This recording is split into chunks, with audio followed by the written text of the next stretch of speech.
யார் இந்த அம்மன் தெரியுமா? பொதுவாக நம்ம எல்லாருமே சொல்ற ஒண்ணு, அம்மன் அப்படிங்கிறது ஒரு பெண் கடவுள், பல கிராமங்களோட காவல் தெய்வம் அப்படின்னு. ஆனா பல புராணங்கள்ல என்ன சொல்லியிருக்காங்க அப்படின்னா, ஒரு தடவை ஜமத்கினி அப்படிங்கிற ஒரு முனிவருக்கும் கடவுளோட அவதாரமா இருக்கிற ரேணுகா தேவி அப்படிங்கிறவங்களுக்கும் ஒரு குழந்தை பிறக்குது. அந்த ஒரு குழந்தை தான் பரசுராமர். அதுக்கு முன்னாடி யாருக்கெல்லாம் கடவுள் நம்பிக்கை இருக்கோ அவங்க எல்லாரும் லைக் பண்ணுங்க. அதோட நீங்க அம்மன் கோயிலுக்கு போயிருக்கீங்களா இல்லையா அப்படிங்கிறத கமெண்ட்ல சொல்லுங்க.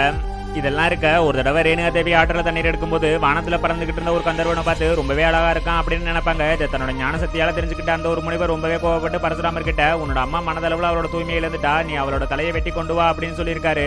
சரின்னு பரசுராமரும் ரேணுகா தேவியோட தலையவும் அது தடுக்க வந்த இன்னொரு பெண்ணோட தலையவும் சேர்த்து வெட்டிடுவாரு. அதுக்கப்புறம் முனிவர் உனக்கு என்ன வர வேணும் அப்படின்னு பரசுராமர் கிட்ட கேட்கும்போது, எனக்கு என்னோட அம்மா திரும்பவும் உயிரோட வரணும் அப்படின்னு வரம் கேட்பாரு. அப்படி பார்வதி தேவியோட மறு அவதார சக்தியா மறுபிரிவு எடுத்த அந்த ஒரு பெண் தான் மாரியம்மன்.